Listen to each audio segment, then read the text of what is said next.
Mike, what's going on, brother? How you doing? I'm good, JB. Thank you. Appreciate you having me. Hope all is well. Being on Pat's show, man. I texted him. I'm like, you got the best one on there all the time now, man. Shit, I said. Pat's laughing, man. And I was like, it's good seeing you again, man, on all the platforms. What's going on with you? You on his show today? I never thought I'd make it to the worldwide leader because I have too many opinions. So, and none of them are what everybody else wants to say. So, but no, Pat's tremendous. I'll be on. I don't know what time I'll be on today, but I'll be on the show today. Looking forward to always having that conversation. No question. He's blown up. Did you ever think Pat would get this big, even though ESPN, the Disney thing is what it is, and he's just continuing to be that outlier, isn't he, and changing the game? Yeah. I tell him this all the time. You know, I come from the Church of Springsteen. I grew up here on the Jersey Shore. When I was a young kid, I heard him sing "To Chase Your Dream." And so I've listened to all his words. And I think the reason he resonates with people my age, younger and older, is he's authentic. And when you sell authenticity, I think people will, once they see it, they buy it. And I think that's the key to Pat. He's so authentic. He is who he is. He's not trying to pretend. He's not trying to placate.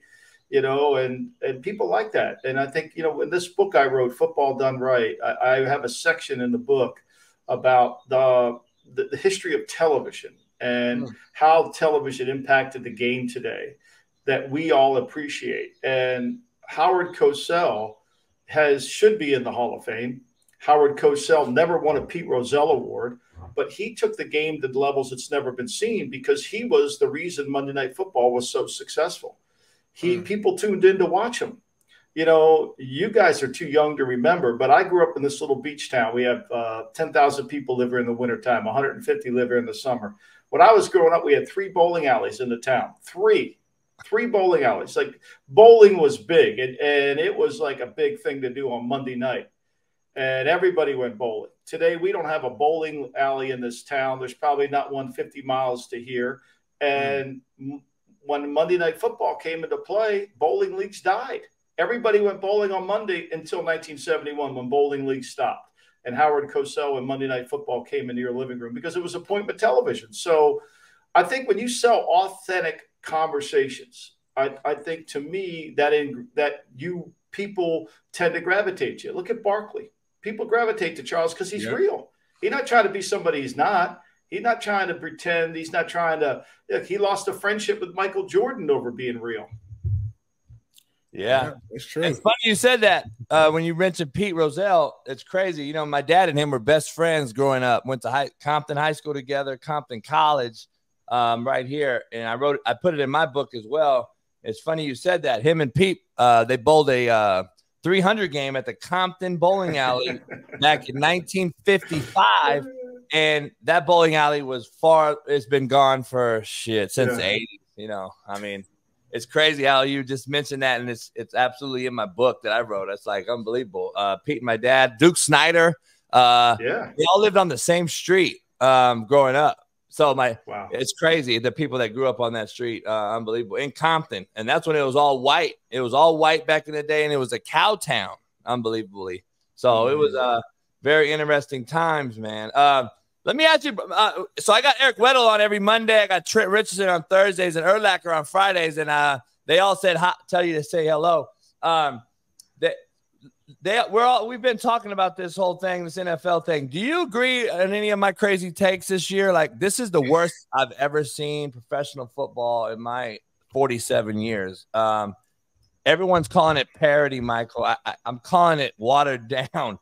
I don't think parody is the word. If it's parody, I believe it's good football. I don't know if we're seeing good football. Maybe we're seeing it get better, I guess. But is it strictly because, and this is Urlacher and Weddle and guys that have played a long time. I mean, if you don't play, you don't develop any callus. How do you avoid 6 Achilles tears this year? Never seen before. I got Dr. Morse on every Tuesday. The Aaron Rodgers unfortunate happenings. Preseason games, I mean, aren't they invaluable? Well, I think you're not grading on the curve, and I think the way the rules have been changed. I think what's really hurt the game more than anything is the offseason. especially as it relates to offensive and defensive linemen. I think the fact that when we were in the early 90s, right, and we had an indoor facility in Cleveland when Belichick was there. We could take Orlando Brown. We could take Wally Williams. We could take Bob Dahl. And in February the 1st, we could put them in that indoor facility and we can practice sets and practice their fundamentals without anybody complaining. If the kid wanted to do it, they got better. And so the line play, offensive and defensive line play, was improved. And that's essentially what you're complaining about. The line play isn't anywhere near where it needs to be. I mean, Sam Howell's on pace. Last night he got sacked 4 more times. He's on pace to get sacked over 90 times this year. Right. And so, but does that stop Washington from helping them out? Of course not. Do they protect the edges? Of course not. Everybody wants to put plays where the guys are getting 5 into a route. So a lot of it is partly because of the scheme, and a lot of it is because we don't have time to spend with the players in the offseason, more the offensive and defensive linemen. Those rules that the owner acquiesced to the players was probably needed because there was a lot of coaches that were practicing coaching. But for offensive and defensive linemen, they need practice. They need to work on their fundamental. They need to work on their technique. They need it. It's like you're a golfer. If you don't go to the range every day, you're not going to get better. And these offensive linemen, they struggle, and it's got to be almost a habit for them. And I think that's what really has affected the game, And then, of course, you're grading on the curve, like I said, because the rules limit physicality. Right. You can't really hit anybody. Like I wrote this book. I mean, Night Train Lane wouldn't be able to play today. What would Ronnie Lott be like today? Right? How about the man that just passed away? Rest in peace, Dick Butkus. Right. Well, it's funny. I wrote about Butkus. Everybody says Butkus couldn't play today. That's such a crock of crap. Butkus would be the best 5th rusher in the league. Butkus would attack the pocket. Nobody would want to get near Butkus. Like I wrote about in my book, Butkus, when the play started, Butkus was a ballerina. When the play ended, he was a bulldozer. Yeah, because nobody wants to meet you in A-gap anymore. Right. No. But hey, JB, this whole run fits. Like the one team that really is good on run. Well, New England's good on run fits. The Browns practice run fits. Everybody uses this bullshit. Well, let's get into an 8-man front. Okay, that's great. But if you don't understand your gap in an 8-man front and you don't have horizontal and vertical integrity within an 8-man front, you don't have an 8-man front, right? And so, it's a joke. And the way people play run defense today, it's like a punt coverage. Everybody just runs to the ball. They're running this quarter's net crap. Spills. The safety on the hash has the number 2 vertical, but it's expected to fit B gap to the shade side. I'm like, wait, how are you fitting B gap with a safety, but you're carrying 2 vertical? I'm like, what are we doing here? I said the run fits, I've never seen this bad. I was talking to Weddle. He's a high school head coach now in San Diego, and he's like, JB, I'm just telling you right now, man, football has the teaching part of coaching, which is the essential aspect, is gone. The teaching is gone. Well, look how young we've gotten. I mean, it took Belichick like almost 12 years before you could get a head coaching interview. Today, if you call 3 first downs in a game, you're going to be you got a chance to be a head coach. I mean, they just keep hiring young guys, and nobody cares about fundamental. Look at Cincinnati. You think they care about their fundamentals and techniques? They just want to run play. The answer to everybody's problems is just put more plays in. When the great coaches, the Joe Gibbs, ran less plays out of different formations so they could get better at what they do. Football hasn't changed. Football hasn't changed in 70 years. Nope. It's still a game of offensive and defensive linemen and execution. Mike, let me ask you something before Smitty asks you. Why are we so much in zero protection? Why are we so empty now? Last night, I've never seen a stat like I got sent to me. 55 consecutive pass plays by Eric and that Washington offense without one run play. 55 consecutive times they threw the ball without a designed run. I've never seen anything like it. You can't keep doing it against defensive linemen that are in this era, in my opinion, who are the Myles Garretts and the Max Crosbys and all these guys that can just pin their ears back and get to the passer. If you don't run the ball, how are you going to stop Micah Parsons when you're in New York and you're really in the game with Zach, and you don't run the football one time? You don't think they're going to have 8 sacks? Like, I don't get it. Well, when you sit there and watch the game, nobody talks about protections. Everybody thinks they know what protections are, or they have no clue what protections. Everybody just thinks it's L and R protection. You know, the center slides right or slides left. Nobody really understands it. And so, you know, football's a game that starts with how are we going to protect the quarterback? How are we going to make sure, you know, we can protect the quarterback? And I think that's the hard challenge, you know, and a lot of these West Coast offense coordinators, they just want to get 5 out. You know, Walsh used to say this all the time. Anybody can draw pass plays. To design a run game is really takes creativity. And what we see here is these one-back runs. I think we're seeing a trend more of going to under center. And I think it's going to become a game where if you can get 2 backs in the backfield and run some runs, San Francisco does it, even Miami does it. I mean, I think it's a game that this one-back run stuff, there's not enough runs in it. You don't have enough runs in the game. I mean, last night they ran trap 2 3rds and 7s. I don't know what Del Rio was thinking, but 2 3rds and 7s. He's got 2 wide 3s, and they run the inside trap. I mean, like, seriously, are we ever going to stop it? Are we ever going to adjust to the game? Like, I mean, when you watch a game and one receiver has 280 yards, did the thought occur to anybody we should double him? Hey, you would think, right? But it didn't happen last night. Man, I don't get it. Well, first of all, man, pleasure to meet you, man. Obviously, a big fan. Been listening to you for quite some time here. I want to transition to the quarterback play, a conversation that we always have on this show as well. That Coach JB is pretty adamant on. Is he also thinks that this might be the worst quarterback era, not in terms of talent, but in terms of like actually, you know, throwing on your 5th step and reading the defenses properly and fundamentals. Do you agree to that statement as well? I think very few, you know, Walsh used to say this all the time. Very few people can evaluate the quarterback and even fewer can coach him. And I think we see evidence of that. I mean, last night, everybody, we're going to listen to the Justin Fields is now back. Everything's great. You know, Luke Getsy's okay. You know, and people, you know, why do you hate Fields so much? Because I watch him on tape. That's why I don't like him. I don't think he can throw in rhythm. And when the coverages are clouded, I don't think there's a lot of people that make the game easy for the quarterback. San Francisco makes the game easy for the quarterback. Mike McDaniel has made the game easy for Tua. I said this the other day. People laughed at me. What's the difference between Tua and Brock Purdy? People were offended. Oh, my God. What is the difference? Both really accurate. Both throw the ball in rhythm. Both don't have elite arms, but both get the ball out of time. And if both have pressure from inside, they're not going to be as effective. Tell me what the difference is. I don't know. So I think that's part of the problem. And then I think this is really the biggest issue. When you draft a quarterback, nobody fills in the sentence. What are we going to do with him? What offense can he run effectively? Are we going to be under center? You can't be in shotgun all the time if you're Bryce Young. I know he's undersized, but he needs to have the element of play action to separate the defense. And if you're in shotgun, that nobody's being RPOs or not holding the linebacker, right? Everybody's looking at the depth of the running back, and if the running back is even with the quarterback, you don't have to worry about the RPO. He's going to throw it anyway. So I think a lot of it is not the offense built around the quarterback, and I think that's the issue. And I think it goes everywhere. Everybody wants to run their offense as opposed to sitting there saying, okay, we have this quarterback. How do we make him most effective? And how do we utilize the skill? And the answer to that question in some cases may not be there is no system, right? There may not be. But in some, there may be. Mike, let me ask you.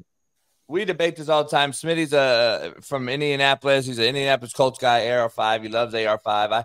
My good friend Garrett McGee recruited not only AR5 and coached him, but he also recruited and coached Lamar Jackson at Louisville. He's back at Louisville now with Braun. He's going to come on next week, and he said they're both unbelievable freaks of talent, nature, and all this. And Garrett and I go back and forth. Like, to me, the Colts are a better team with Minshew at quarterback right now, in my opinion. AR5 is a freak, of course, but I don't know if he's a better quarterback. Oh, I know he's not a better quarterback, but he's not. I think they're better suited to play Minshew and to win games now. Colts are better than we thought they probably were, and that's without Taylor. I believe you have to have Taylor with AR5. But my point of the question is, Mike, he's a GM. If you go from Minshew running West Coast, play pass, boot naked, waggle, because he's not AR5. And then you go AR5 and we're running RPO, double and triple option.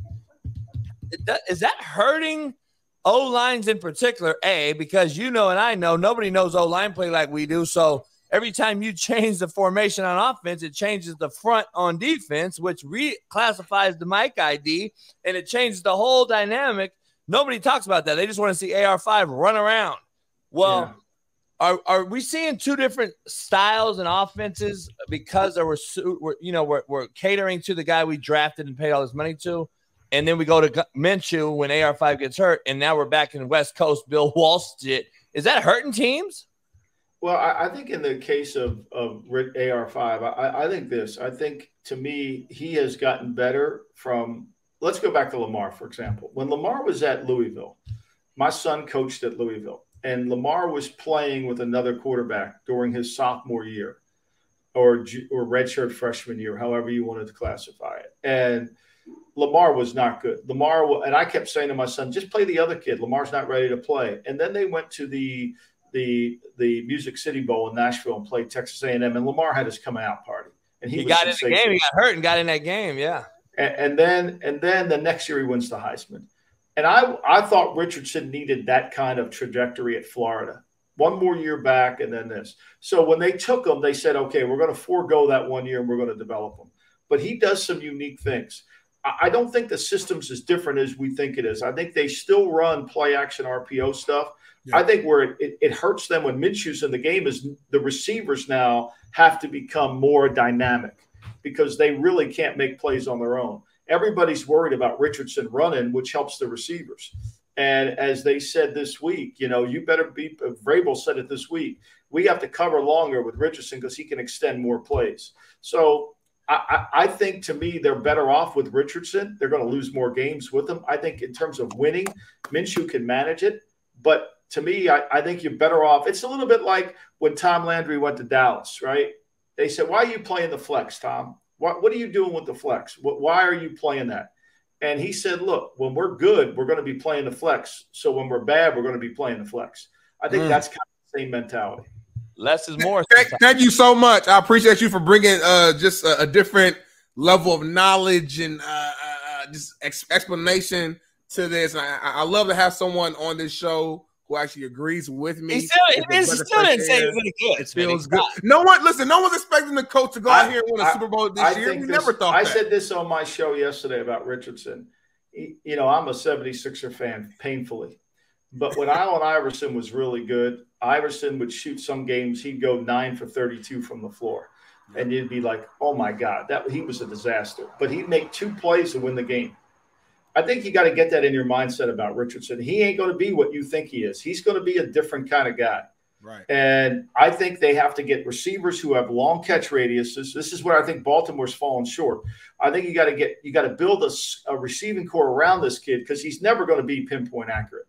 Right. And you're going to have to throw the ball in the middle of the field like Baltimore does. When you look at Baltimore's models of throws, when Lamar has Andrews and he had Hayden Hurst and he could throw the ball in the middle of the field, he's outstanding. He threw a ball to Zay Jones the other day, and Petrino used to talk about this all the time. Petrino would start a lot of games with Lamar. He would throw a post over. He throws something in the middle of the field, down the field, and he would tell Lamar, just hit the helmet. And he threw a ball to Zay Jones and it hit right in his helmet. But when you ask Lamar to throw things where the receiver's running away from him and not over it, like everybody thinks Al Davis loved 9 routes. Al Davis was not a 9-route lover. Al Davis loved pylon routes. He wanted over routes. He wanted to let the quarterback throw it over there, and I think that's where we kind of misjudge this a little bit. Like Richardson's going to be in the middle of the field thrower, not a 9-route thrower. Yeah, I agree. I like it. What's going on with Burrow and we have a doc on every Tuesday, and he just thinks there's more to it. He's injured more than he is hurt, but like he said, as you play, you really can only heal probably 5 to 10% a week, and you're playing every week. He don't think he's ever going to heal up this year, and I don't know. I don't know if he's the only problem in Cincinnati, though. Mike, is he? Yeah.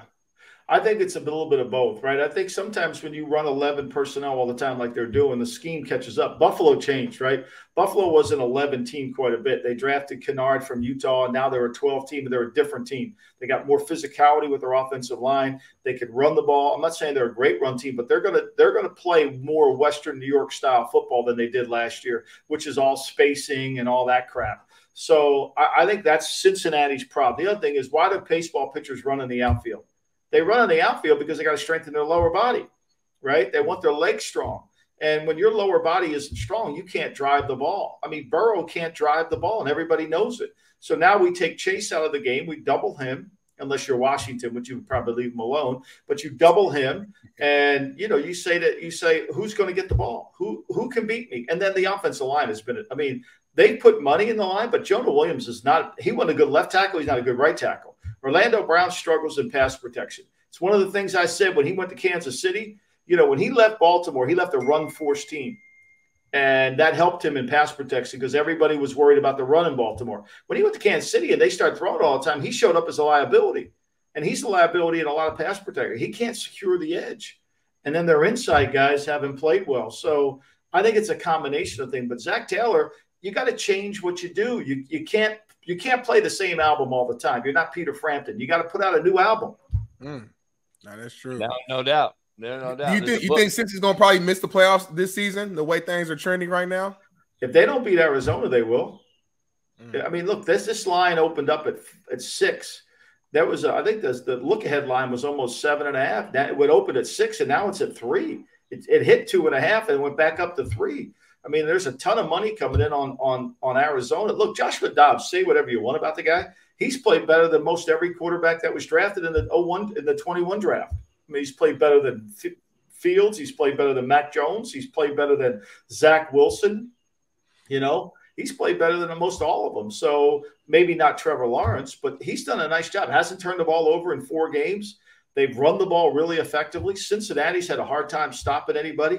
But here's the factor on Cincinnati. The only way to play great defense in the NFL is to play less defense. Cincinnati's played 32 minutes of defense every game. You can't win like that. Whereas San Francisco, they play 25 minutes. Dallas, they play 26 minutes. When you play less defense, you play better defense. That's a great point. They're on the field too long. That's 3 and out though, man. You gotta get the ball to Mixon more. Well, I mean, they don't have a lead blocker. I mean, they have no blocking tight end. So if you don't have a lead blocker and your tight end's not a great point of attack blocker, I mean, you're going to run the ball to Tyler Boyd. He's blocking the force guy. How are we going to run the ball? Like, how do we run the ball? And Burrow can't move, so you can't run counter OY. You can't run any. Nobody's going to respect that he's going to run with the ball. You just because he's had 8 carries for 3 yards on the season. That's same with the Jets. I want to see them do more. 2 things before you get out of here. I know you're wearing that Arizona shirt. I know you and Jet are close, and the whole university and your family. They're better this year, Arizona. I've watched them. They played Washington. They are better. Pac-12, in my opinion, is the best conference in football this year. No doubt. And unbelievable. It's sad that they're going to go away, especially being a West Coast guy like myself and all my buddies here coaching, and Dan Lanning at Oregon. Even though he's not a West Coast guy, he's here at Oregon now. This place is going to be split up. If there's a 12-team playoff season, I think we may have 3 to 4 teams in it. That's how good I think we are. Let me ask you, what do you see Oregon State and Wazoo ending up in college football next year? Are they staying out here, or where are they going? They're 2 good teams too. I think the most untold secret all year has been Ward up at Washington State. Nobody talks about this kid. He's great. I mean, this kid's tremendous. I mean, it's been like a remarkable. And he came from a mid-major in Texas. I recruited a kid in JUCO. I mean, he's outstanding. And, Arizona ends up getting him because he goes to Washington State and they get Delora, who's been hurt for 2 games, and Fitt comes in and played. He played well last week against Washington. I mean, these quarterbacks in the Pac-12 are good. And Arizona's got good quarterback. They got this Desmond Williams kid coming in from Phoenix who's going to be really good. So they've kind of got their program turned around a little bit with Jed's gone in there, worked hard. He's recruited, and he didn't just rest on his laurels. And so I don't know what to make of Washington State and Oregon State. I think Smith does a great job. I think the Washington State coach has done a great job too.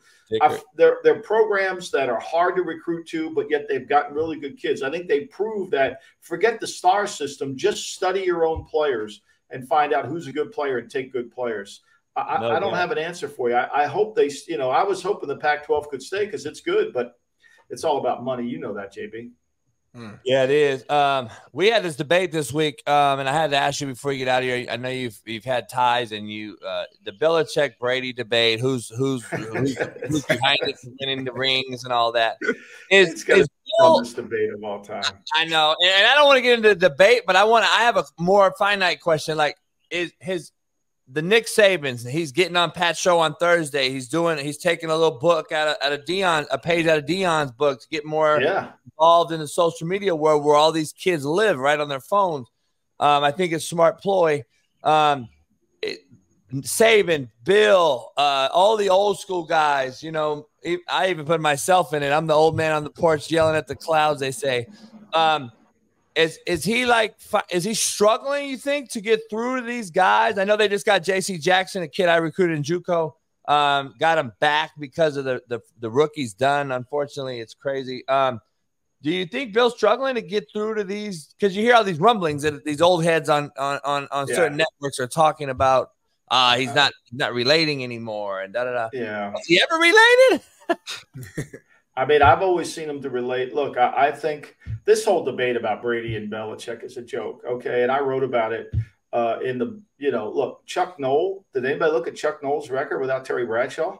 Did anybody look at Sean McVay's record without Matt Stafford?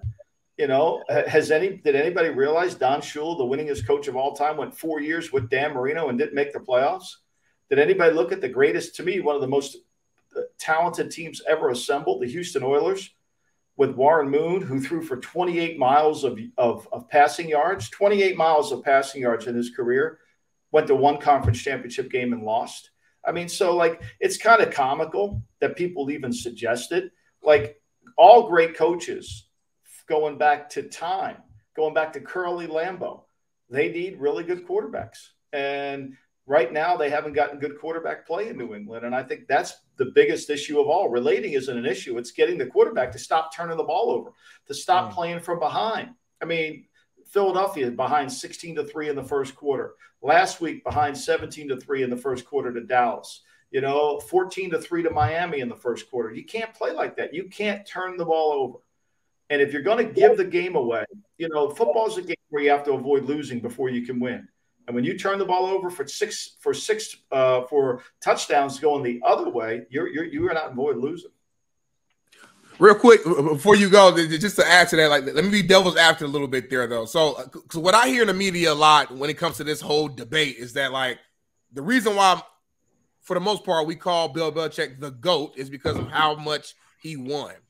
And the conversation that I always hear is if Andy Reid was on that Patriots team with Tom Brady, he would did the same thing. Or if this coach had this Tom Brady. So I guess when you hear that noise, what's your response to that?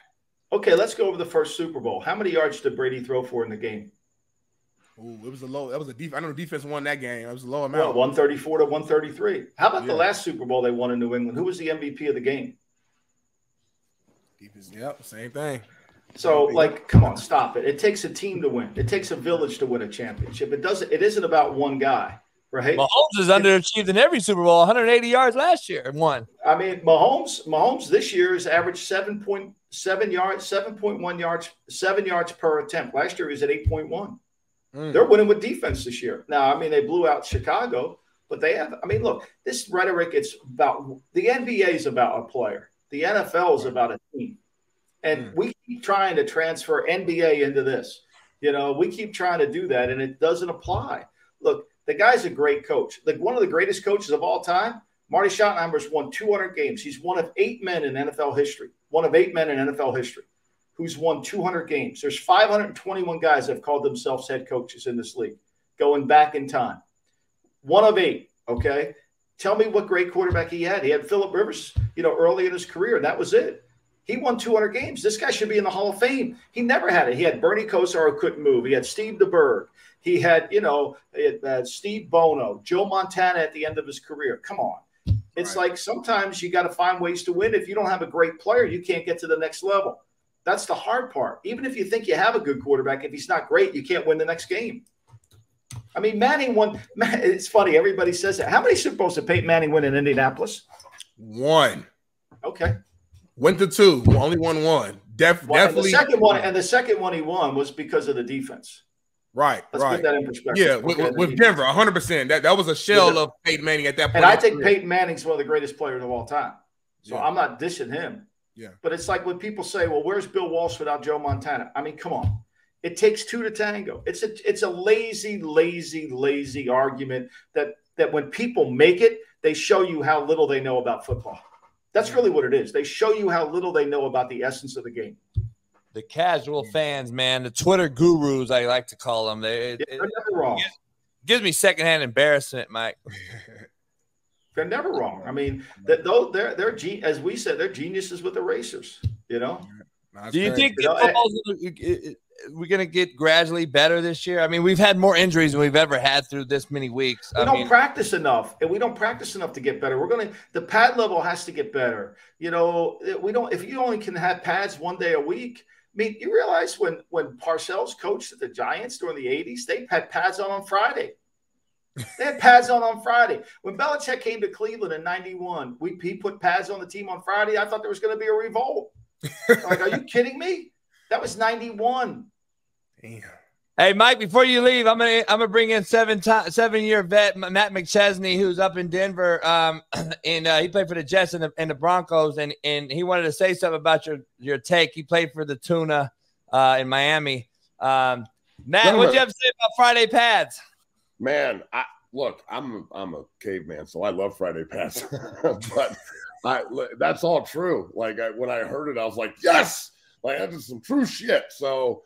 Look, man, I totally agree. I think that the only way to teach football and to get better at it is to rep it, and you can't rep it in a hoodie. So 100% agree. They need to practice more. The players did this to themselves. They legislated out all the contact, and this is what you get. You get a shit product, and the tackling last night was like – it was like two-hand touch. All year. Yeah. I mean, you want to watch bad tackling? Put the Denver-Miami game on. Oh God, was it terrible? Oh, man, watch it down. Watch bad tackling? The Raider game last week against the Chargers. I mean, watch that game. Yeah. I mean, it is bad. Hey, Mike, let me ask you, Mike, in college, do you see it transitioning? And I know you're getting out of here, and I appreciate you coming on here. Do you think I'm calling this because I talked to Sark and Lane and all these guys I grew up with, and I'm like, listen, is it the fact that you get 30 transfers every semester that learned the Nick Saban way for a year and a half, that philosophy, how to train in the weight room, then they transfer in January, and now you're at LSU, whole new philosophy. We run our feet different. We take out the air different. We get our upfield shoulder, hat on the upfield shoulder, whatever the philosophy is of that head coach in tackling. Do you see it? Everyone's different, and that is why we're struggling on how to tackle properly because there's 20 different Indians and not enough Chiefs, I guess, because of the transfer portal. Yeah, I mean, I think it's hard. If you don't practice it, it's hard. Now, you got to do it every day. I mean, in New England, we do it every day. You have turnover drills. They do it every day. But you got to do it fundamentally. You can't tackle with physicality every day or somebody's going to get hurt, but you got to do it in terms of technique. And you got to coach the players to do the technique and not just try to grab, the old Lombardi line. We're grabbing, you can't do that, It's all about running your feet. It's like a center fielder in baseball. You catch the ball with your feet. You tackle with your feet. You don't tackle with your arms. You tackle with your feet. No question. Man, Mike, it's always grateful to see you, man, and have you on. I appreciate you. Tell Pat. Thank you much. Up. I will. Thanks, guys. Appreciate you having me. Good luck. Pleasure meeting you, Mike. Have a good one.